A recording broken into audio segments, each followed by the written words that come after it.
Lord of the Mysteries. Chapter 344. Spending lavishly. Underground shooting range of the Quelag Club. When he was done shooting, Klein meticulously serviced his free revolver and adjusted the ratio of purifying bullets, demon hunting bullets, and exorcism bullets to 3:1:1. Phew. He exhaled, put away the revolver, tidied his coat, and slowly walked back to the hall on the first floor. He had already heard from the attendant that the dish that was in limited supply today was pan-fried dragon-bone fish. As soon as he entered the buffet cafeteria, Klein saw an acquaintance, Talon Dumont, the equestrian teacher from an abject noble family with short brown curls. He was eating his lunch with unfocused eyes. Klein carried his plate over, sat down, and greeted him. Talon turned his head and glanced at him. His lips quivered a few times, and after 3 or 4 seconds of silence, he finally opened his mouth and mumbled, "Sherlock, do you know rare people who have strange abilities and are very powerful?" "Yes, the one in front of you is one." Klein's eyebrows twitched. He didn't give a direct answer. "What do you want to do?" Talon opened his mouth but said nothing. With a solemn expression, he thought for a while before he squeezed out a smile and said, "It's nothing. I was just asking out of curiosity." He had asked what should a person do if he fell in love with someone he shouldn't have the last time, and this time, he's asking if I know of anyone with strange abilities. Is he trying to get rid of the other party and completely sever his friend's fantasies? Who's worth the risk? Hiring a killer is equivalent to murder. Klein mumbled silently, cut a piece of the fish without any fine bones, and stuffed it into his mouth. Talon drew a breath, finished the food from his plate quickly, and wiped his mouth with a napkin. He seemed to return to normal as he said with a smile, "Mike wants to hire you for a few days to be his bodyguard." "Mike Joseph? The reporter from the Daily Observer? I remember his performance at the Golden Rose was rather brilliant." Klein chuckled. "What does Mike want to do now?" Talon spread out his hands and said, "I'm not sure. He just casually mentioned this matter. It seems to have something to do with an interview. He said that he will visit you the day after tomorrow. I hope you have the time to accept this commission." "I can't be sure." Klein, who didn't know the details, didn't give an affirmative answer. At that moment, he heard a series of illusory pleas from a woman. "Miss Magician? Is she prepared to sacrifice the money in exchange for the formula?" Klein picked up his speed and finished the rest of his food. Then, he downed the black tea and went to the reception desk to get the attendant to open a lounge for him. After sealing the room with a wall of spirituality, he went above the gray fog and found that his judgment was correct. Miss Magician was requesting to hold the sacrificial ritual. The reason for her delay was that she only had £370 on her, and she had to go to the bank to withdraw some of her savings. After a series of maneuvering, she saw the £450 vanish into the illusionary door, and an additional formula appeared in her mind. Sequence 8 Trick Master.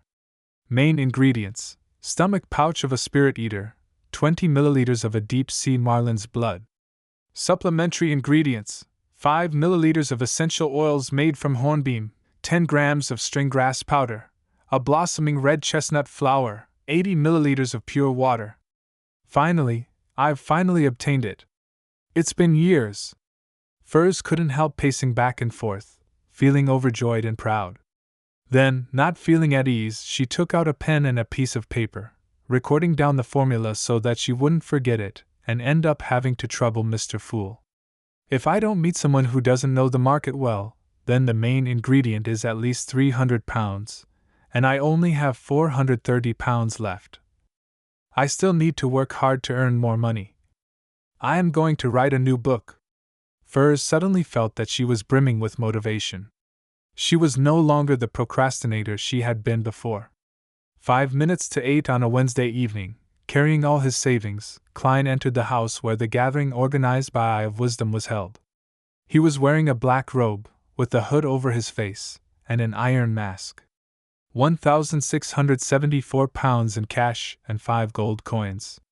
"This is the new peak of my wealth. I wonder how much will remain after this gathering." Klein entered the living room and scanned the room with the help of the candle's flickering light. The apothecary didn't come. Is he caught up with something? Klein frowned slightly and sat in the same position as he did the previous time. After a few minutes, Eye of Wisdom clapped his hands and said, "Let's begin." Before he could finish his sentence, someone impatiently spoke up. It was the heavily shrouded lady who seemed to have an artisan backing her. She suppressed her voice and asked, "Is the friend who wanted to sell the briber formula last time here?" "I'm here," Klein answered simply. The lady heaved a sigh of relief, pushed her iron mask down and said, "This time, there's a beyonder weapon that you need. Of course, you can also choose cash." "What's the beyonder weapon?" Klein suppressed the eagerness in his heart. The lady organized her words and said, "This is a whip woven from the feathers of the holy sunbird. You can usually disguise it as a belt. When used, it will be covered with pure, holy flames of light. Any undead monsters that are whipped by it will suffer great damage, and the weaker ones would even be directly obliterated. It can also be used to soak in liquids to create sun-holy water. But that would reduce the spirituality's durability. Every use will decrease its durability by a month. Currently, it has 13 months of effective durability. If you are willing, you can exchange it for the briber formula without paying any additional cash." "Holy sunbird?" "It's not the sun divine bird. If it's the latter's feathers, I'll take it." "Of course, only tail feathers would do. They can be used to concoct the sequence 4's unshadowed potion." Klein was quite satisfied with the weapon itself, but the problem was that it could only be used for 13 months. Every time he made sun-holy water, the durability would be reduced by a month. In time, he would have to replenish it with something similar. With this in mind, he turned to look at the seat of honor. "Mr. Eye of Wisdom, can you describe, in detail, the brooch you introduced last time?" "Oh, write it down on paper and indicate the price that would satisfy you." He was afraid that the others would be interested in the brooch and thus raise the price, so he decided at the last second to get Eye of Wisdom to write it down. "All right." Eye of Wisdom laughed and asked an attendant to bring him a pen and paper. While he was writing, the members of the gathering continued their trade. There were even some who were tempted as they asked about the price of the whip, only to receive an answer to wait. After a while, the Eye of Wisdom finished writing the introduction and passed it to Klein through the attendant. When Klein unrolled it, he saw that the words on the paper were written in print, preventing him from noticing anything special about them. Very careful. He started to read carefully. "Sun brooch. It can also be called midsummer, and it is considered a relatively weaker grade 2 sealed artifact. With it acting as the center, it will fill a 10-meter radius with pure and warm energy. Normal people will not be able to sense it, but undead spirits and monsters will suffer constant damage, and they will quickly evaporate like a pool of water under a blazing fireball. Even wraiths and shadows will suffer the same fate, albeit lasting a little longer. In such an environment, the strength of powerful undead creatures will be significantly weakened. It will be very difficult for the wearer to be possessed or corrupted by evil spirits or monsters. Allows use of spells such as Holy Light Summoning, Holy Water Creation, Fire of Light, Cleave of Purification, Horror Immunity, Holy Oath, and Sun Halo. The downside is that, as long as you carry it, you will never be able to feel cool. You will always be experiencing a terrible heat. Young man, don't underestimate this state. The hot and irritated you will slowly step into the abyss of losing control. I will only sell it for 2,000 pounds. Don't try to bargain.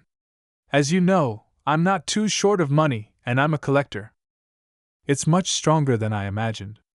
Eye of Wisdom had been very vague the last time. Klein's heart skipped a beat. After a few seconds of thought, he looked over at the woman with the artisan backing her. 900 pounds in cash. The average price for a Sequence 7 potion formula was around 800 pounds. "Deal," the lady answered without hesitation. "If I had known, I would have offered 1,000 pounds. Klein forced a smile. He was a man of his word, and without reneging his offer, he exchanged his prepared formula for 900 pounds in cash. In an instant, his wealth soared to £2,574. It was enough to make a bachelor man live a pretty good life for the rest of his life.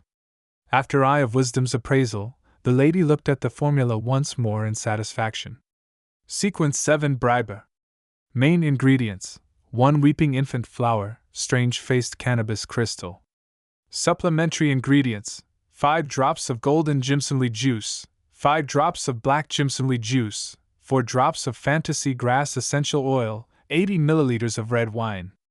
After completing the transaction, Klein drew a deep breath, looked at Eye of Wisdom, and solemnly said, £2,000. I want that sun brooch. Eye of Wisdom chuckled and said, To be honest, I really don't wish to sell it, but since I have 2-081, sun brooch isn't necessary to me. Besides, I have already named my price, and reneging isn't my style. Wait 3 minutes for me. I'll get the sun brooch. All right, Klein replied, feeling both expectant and also feeling the pinch. At this point, the beyonders in the activity room cast their gazes on him. A deal of £2,000 rarely appeared at this level of ordinary gatherings, perhaps not even once in a year or two. Klein could feel the greed and covetous feelings in their eyes.